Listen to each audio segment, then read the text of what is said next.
Salut à tous, bienvenue sur cette chaîne. Ceci est ma première review. Aujourd'hui, je vais vous présenter une figurine qui vient de chez Inart 112, que vous connaissez peut-être plus sous le nom de Queen Studio ou Inart, ou simplement Inart. Ils sont plus habitués à faire des figurines à l'échelle 1/6. C'est l'équivalent de ce que vous pouvez trouver chez Hot Toys. Donc pour leur première figurine, ils ont décidé de nous présenter leur Batman de la trilogie de chez Nolan. Bien évidemment, là, la review, ce sera présentation du packaging, présentation de la figurine avec une présentation détaillée des articulations, un comparatif avec la SH Figuarts qui est sortie il y a quelques années, de chez Tamashinations, et je mettrai aussi plusieurs figurines de diverses marques, telles que Hasbro ou encore Pop Mart, Mafex, pour qu'on puisse voir un petit comparatif au niveau des tailles. Donc c'est parti. Donc là on voit le nom. Donc visiblement c'est lié à The Dark Knight Rises. Là on voit que c'est la Deluxe Edition. Alors il existait deux éditions achetables sur le site de sur le site d'Inart.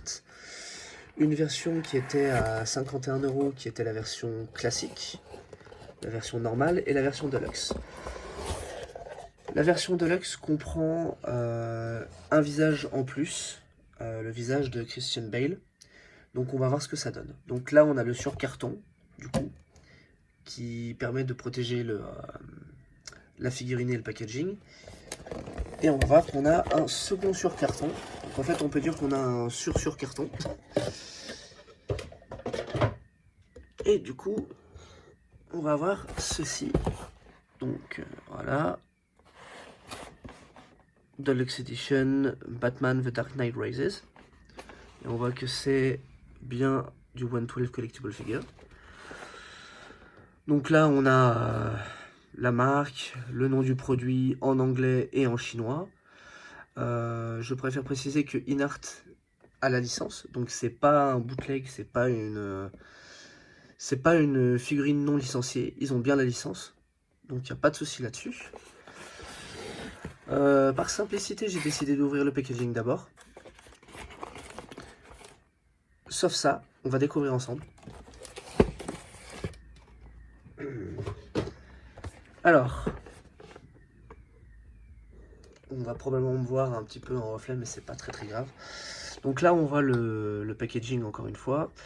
Donc on est quand même sur une boîte assez sobre. On voit que c'est leur première, AG M0001. On voit marqué Queen Studios qui sont habitués à faire ce type de figurine là.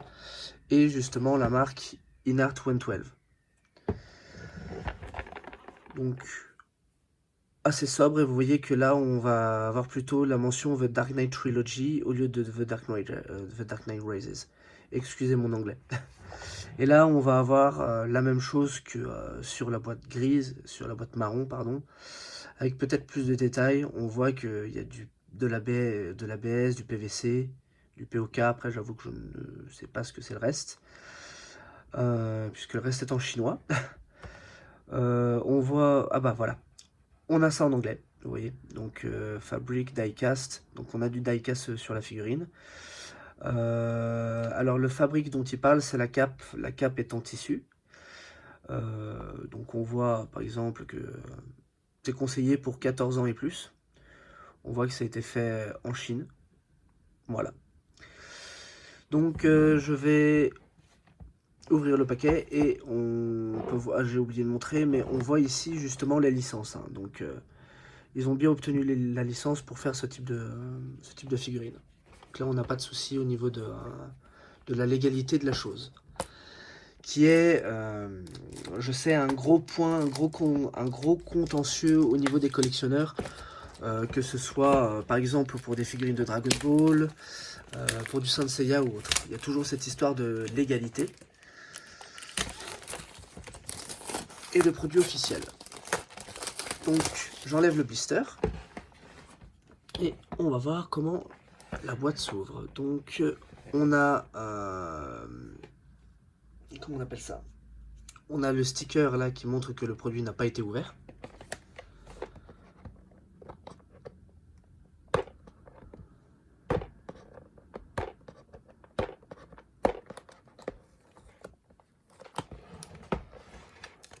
Hop là.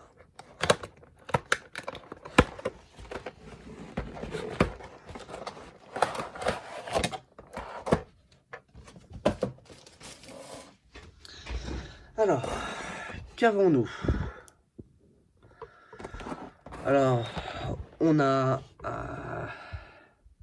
la figurine dans son blister. Alors oui, vu que c'est tout noir, je crois qu'on peut pas bien distinguer ce qui se passe. Mais du coup, on a la figurine emballée. On a 1, 2, 3, 4, 6, 5 paires de mains différentes. On a 4 batarangs. Il y en a 2 qui sont légèrement différentes.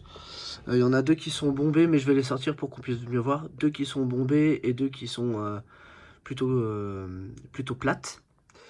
Là, on a le Grapnel Gun. Si je me trompe pas, ça c'est le Electromagnetic Pulse. Donc c'est le IMP. Ça permet de désactiver tout ce qui est électrique et électronique. Et là, je crois, je me souviens plus. Je me demande si c'est pas ce qui a été utilisé dans le film avec Heath Ledger, donc The Dark Knight. Je me demande si c'est pas ce qui a été utilisé quand il est allé à Hong Kong pour récupérer le comptable chinois. Je crois que c'est peut-être cette arme-là. J'en suis pas très sûr. Alors, on a ça qu'on va regarder plus en détail. Donc, encore du scotch.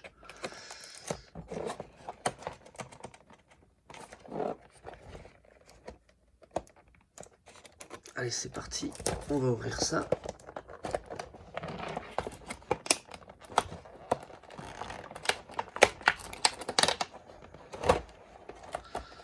Bon, bah...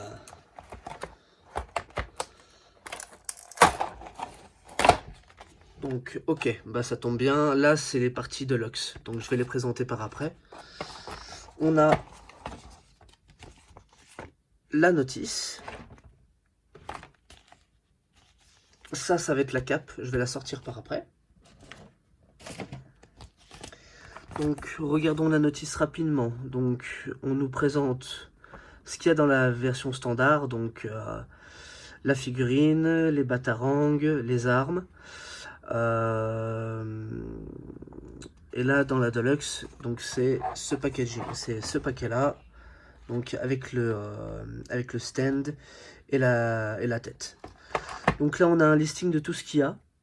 Donc on voit que diorama base, unmasked, hein, removable drape cape. Donc on a la cape qui est indiquée. Et là, on a les conseils d'utilisation de la figurine. Ainsi que des conseils de montage pour la cape, je pense. Donc là, on peut voir avec ça l'amplitude. Donc apparemment, on peut monter le bras à 90 ou 90 degrés. On peut avoir une pliure à 120 degrés pour le coude, visiblement. Mais on va regarder ça plus en détail. Donc c'est parti. On va voir la figurine en elle-même.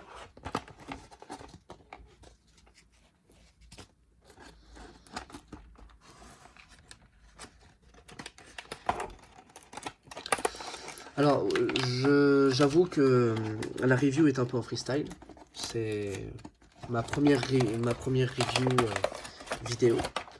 Donc, s'il y a des points d'amélioration à effectuer, n'hésitez pas à me les dire en commentaire. Hop, alors, voyons ça. Donc, elle est très bien emballée dans du plastique pour la protéger. On a, comme sur les figurines de chez Tamashinations ou de chez Mafex, on a ces petits plastiques qui permettent de protéger les articulations. Donc je vais les enlever. Et des fois, certains utilisent ça pour raffermir aussi les articulations qui peuvent être un peu lestes. Alors, voyons voir. Voyons voir cette figurine.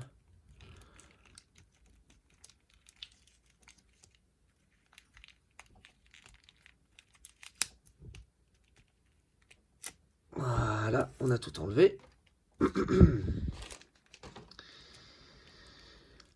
Alors,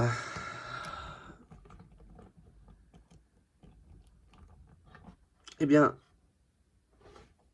rien que comme ça, rien qu'en voyant juste le visage, je trouve que la figurine a une sacrée prestance. Et je peux même dire, je suis même certain, sans sortir la SH Figuarts, que le visage est bien plus beau et fait bien plus vivant que l'autre. Donc c'est plutôt pas mal.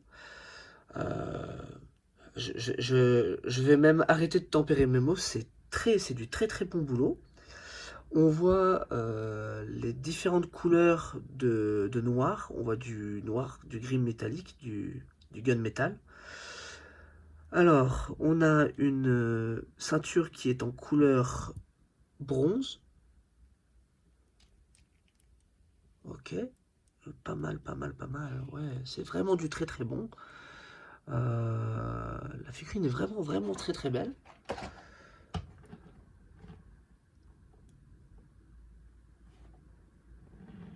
Alors, hop. Ok, donc la figurine est très très belle. Je vais en profiter pour sortir le visage de Christian Bale pour qu'on puisse voir à quel point c'est une claque.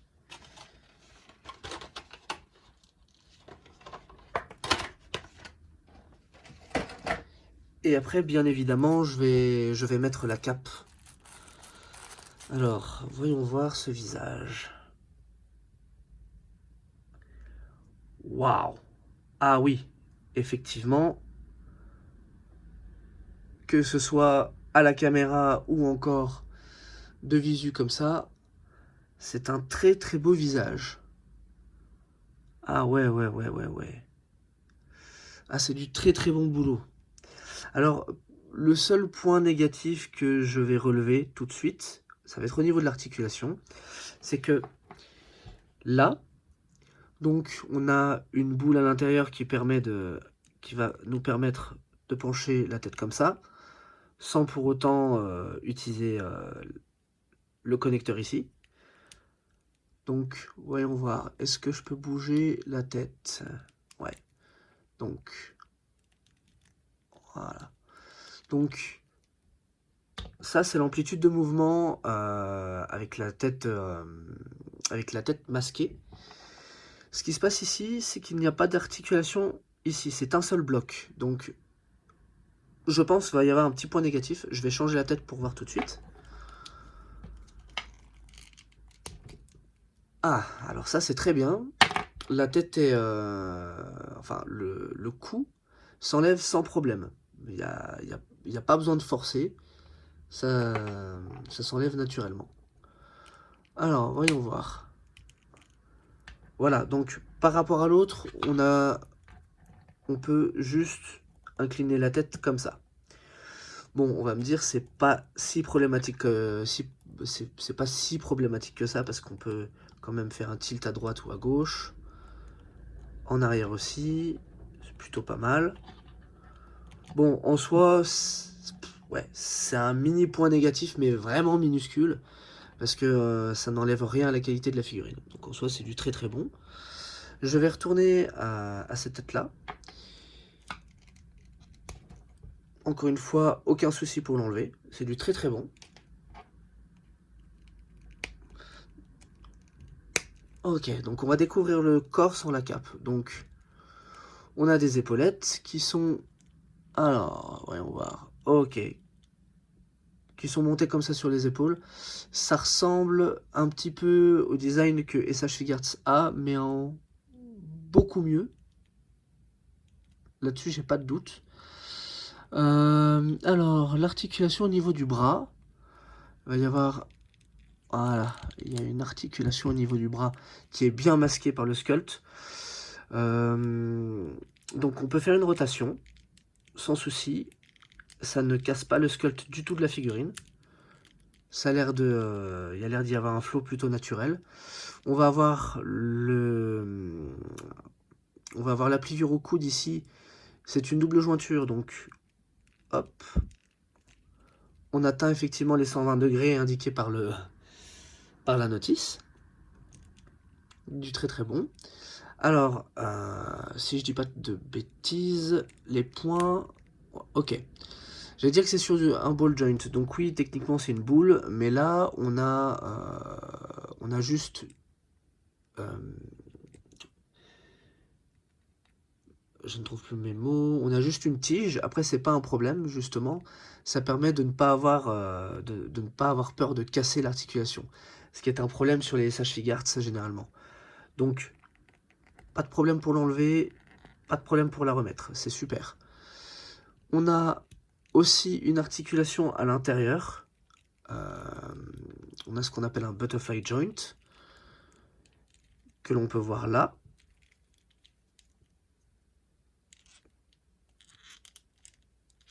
On a la même chose de l'autre côté, bien évidemment. Et l'avantage de ce butterfly joint, c'est qu'en fait, on peut étirer les bras de cette manière pour pouvoir les mettre plus, pour pouvoir les rapprocher plus au niveau du torse. Au niveau articulation, pour l'instant, j'ai pas grand chose à dire, c'est du solide. Enfin, j'ai pas grand chose de négatif à dire, c'est du solide. En même temps, j'avoue qu'à ce prix-là, j'espère bien. On va avoir la même chose ici, mais on va recommencer. Donc, jointure à 120 degrés. Pas de souci au niveau des épaulettes, le sculpt suit très bien. Donc ça, c'est du très très bon. Le tout se fait naturellement, donc ça c'est une très très bonne nouvelle. Donc là on va voir la fameuse articulation qui est novatrice. On va pouvoir avoir ce type de pliure au niveau du bassin. À savoir que c'est sur plusieurs étages entre guillemets. Il va y avoir déjà ici, une fois ici et une fois là. Donc en fait, regardez ce qui se passe. Voilà. Et du coup, ce qui fait qu'on peut tourner... Alors, j'ai essayé de tourner là, mais c'est plus compliqué. Enfin, on peut tourner le torse et le diaphragme sans trop de soucis. Donc on va pouvoir faire des poses dynamiques avec. Alors, la ceinture est une pièce flottante. Là, comme ça me dérange absolument pas. Ça va même être plutôt bien pour pouvoir faire ce type de high kick.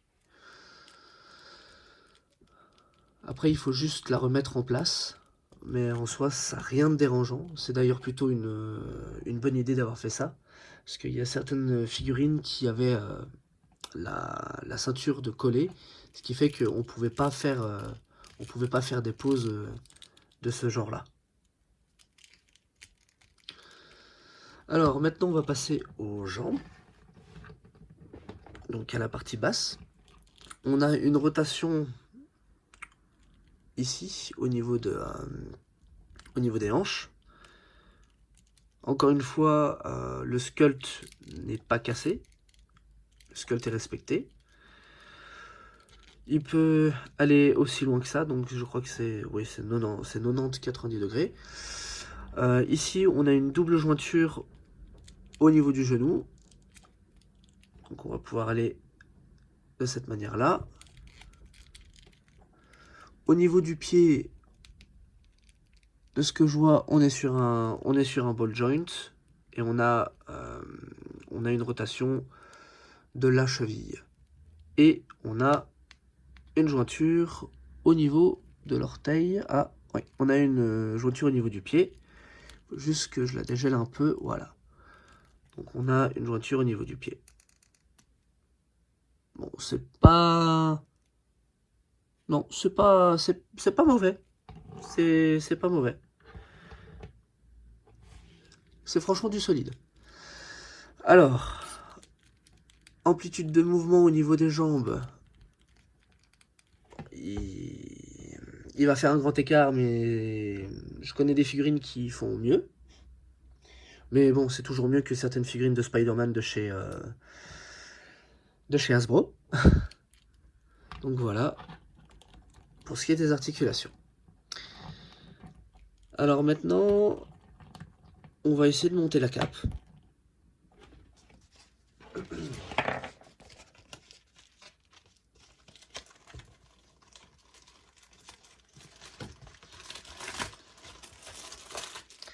Alors, vu que c'est leur premier essai à cette échelle, ils ont décidé de nous faire une cape sans fil de fer à l'intérieur. Donc c'est juste simplement une cape en tissu, sans effet spécifique.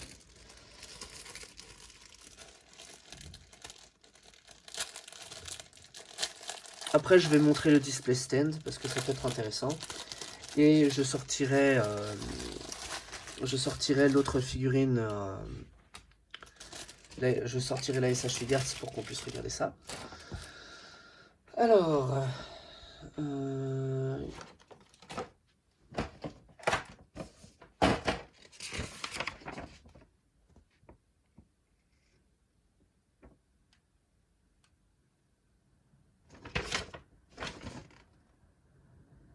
ok, Chester More Guide. Ok, donc visiblement ici, voilà.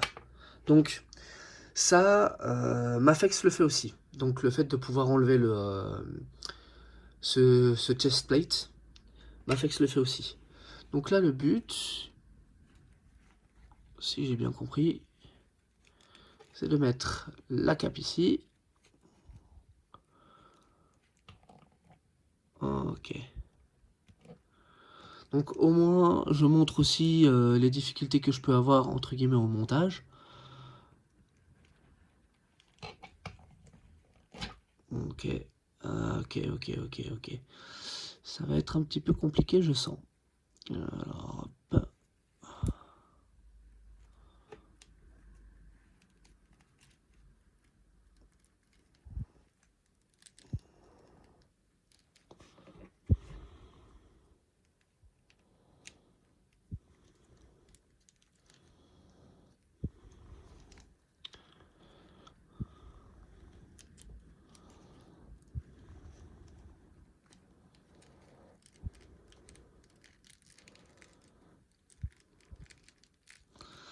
Ok, donc à mon avis, ça va falloir que je le fasse hors champ. Ou alors en mettant la figurine à plat comme ça.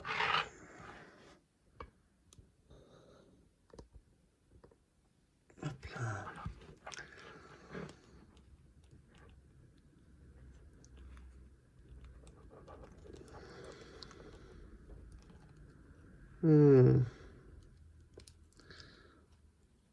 La cape est un petit peu pénible à mettre.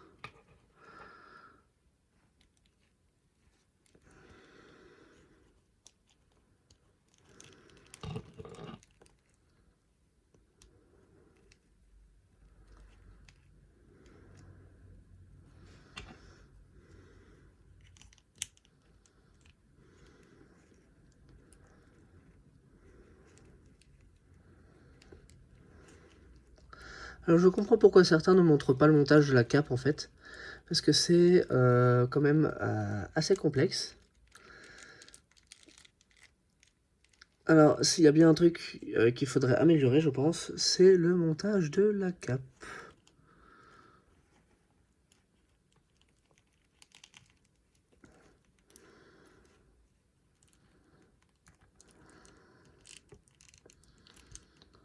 Ouais, bon. C'est galère, c'est vraiment galère.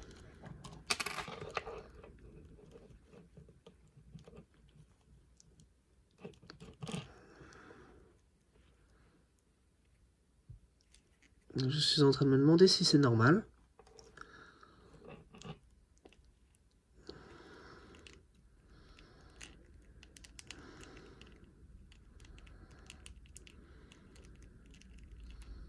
Oh, purée. Bon.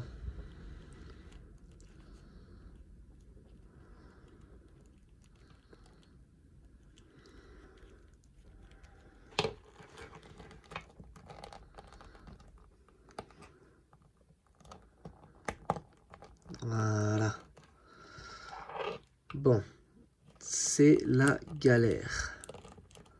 C'est franchement la galère. C'est absolument pas pratique.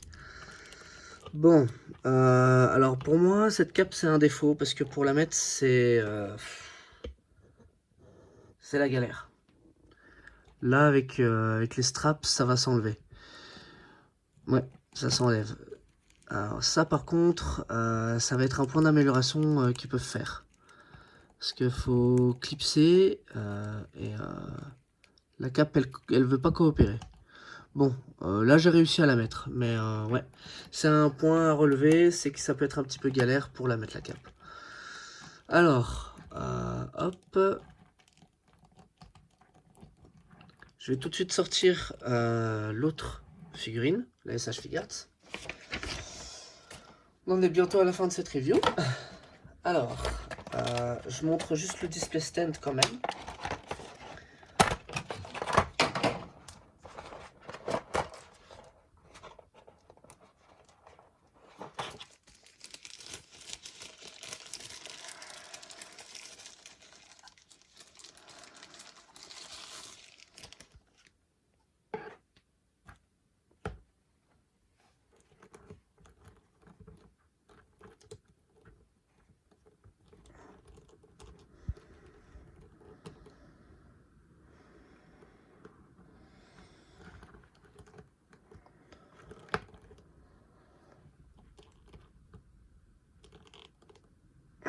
Voilà.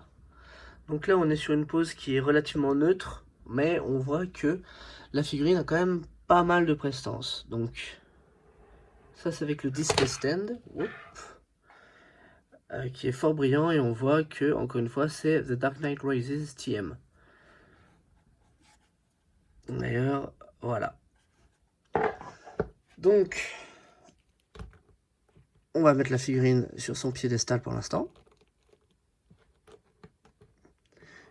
Et on va la mettre ici. Et on va sortir tout de suite la figurine de chez Tamashinations, qui est dans un tumbler que je suis en train de customiser, qui n'est pas du tout à l'échelle d'ailleurs. Le tumbler est beaucoup trop petit pour la figurine qui est ici et la figurine qui est à l'intérieur. Mais voilà, donc déjà, on voit que niveau visage, ça va pas être la même chose.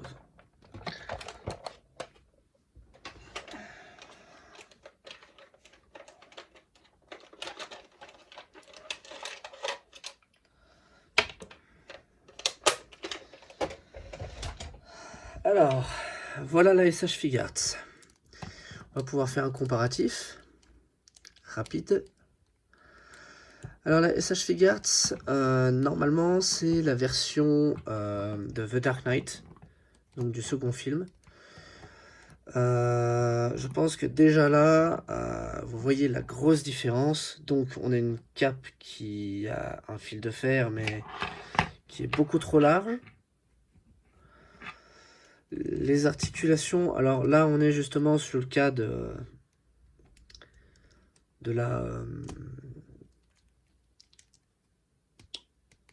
la ceinture qui est fixée. Bon après, voilà, on a un petit souci au niveau des articulations. Voilà, ça c'était la Figuarts. Alors on va pouvoir comparer au niveau des tailles maintenant. Alors oui, après, je suis allé un peu vite, j'ai passé un peu en revue tout ce qui est sculpt, mais on peut voir la différence de sculpt au niveau des... rien que des bottes. La Inart va avoir des bottes qui ressemblent beaucoup plus à du cuir ou à ce qu'on a, à la texture qu'on avait dans le film, alors que là on est sur quelque chose d'assez sommaire. Donc, hop.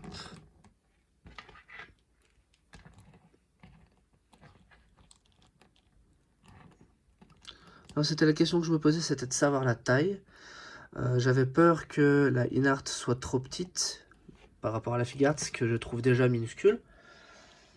Alors, juste un instant. Voilà. Alors on va la remettre correctement. Voilà.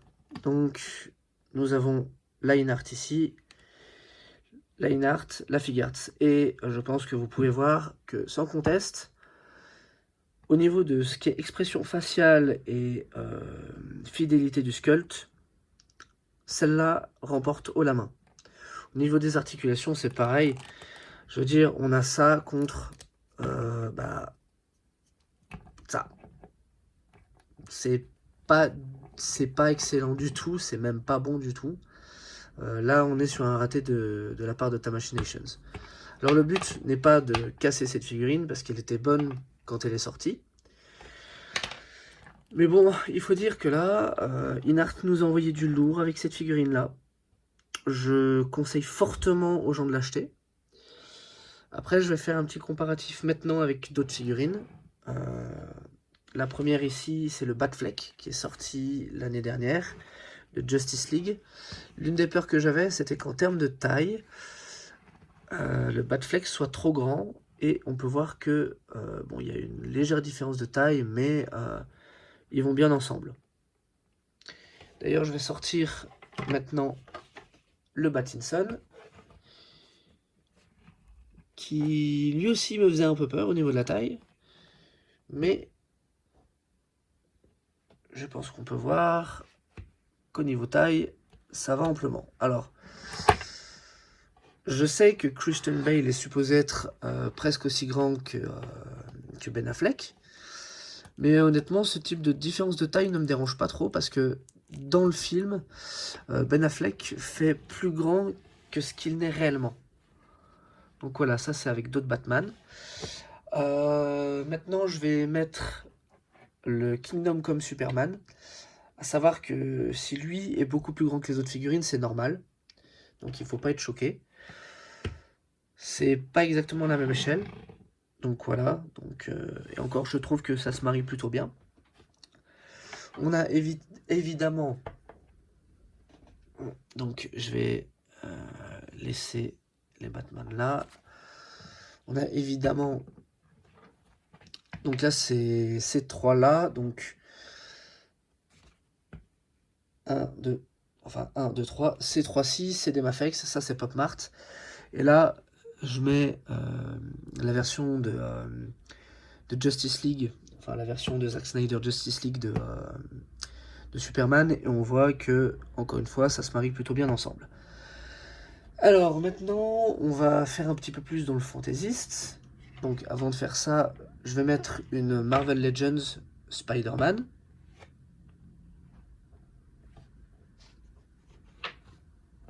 Hop là.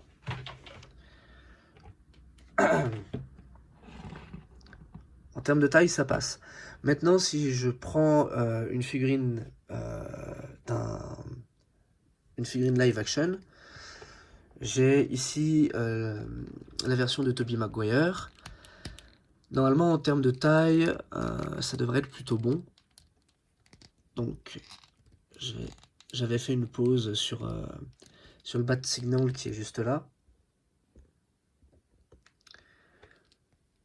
Mais pour cette review, on va remettre Spidey dans une pose plutôt neutre pour qu'on puisse voir la différence de taille avec la InArt. Et ça permet justement de voir si ça se marie bien avec d'autres firmes. Donc voilà, par exemple, une figurine live action de Spidey de chez Hasbro. En termes de taille, on est sur une taille similaire. À savoir normalement que Tobey Maguire est plus petit, mais bon. Est-ce que c'est vraiment grave? Donc là, voilà. Alors pour ceux qui aiment bien Power Rangers, voilà ce que ça donne avec une Power Rangers Lightning Collection.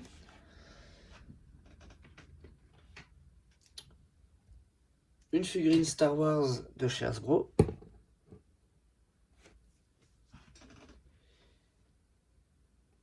Et enfin,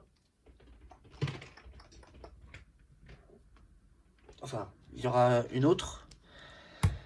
Alors, une figurine de Dragon Ball. Donc,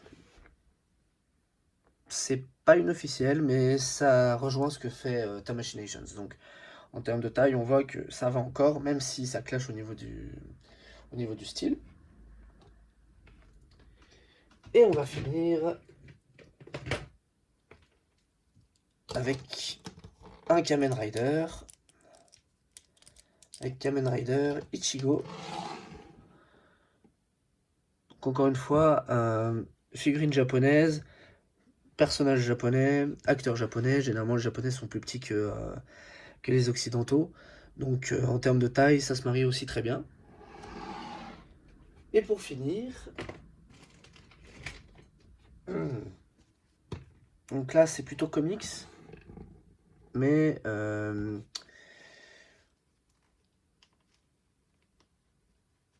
on est sur la Revoltech Amazing Yamaguchi Spider-Girl, Supergirl, pardon. Bon, elle porte des talons, donc mais on voit qu'en termes de taille, ça va aussi. Donc voilà, je pense qu'on a fait le tour. Tout ce que j'ai à dire, c'est que mon avis est très positif. Effectivement, enfin, le seul point réellement négatif, entre guillemets, c'est cette ceinture-là. Mais je ne peux que recommander la figurine. Ceux qui aiment le Dark Knight, ceux qui aiment cette version de Batman, ne pourront qu'apprécier cette figurine. Donc, si vous pouvez la trouver, alors malheureusement pas sur le site officiel d'Inart, puisqu'elle est hors stock maintenant, mais je crois que certains vendeurs sur AliExpress l'ont encore. Donc, essayez de voir là-bas pour la trouver si vous la voulez vraiment.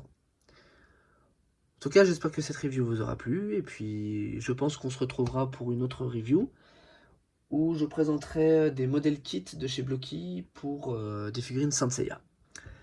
Ciao ciao à tous!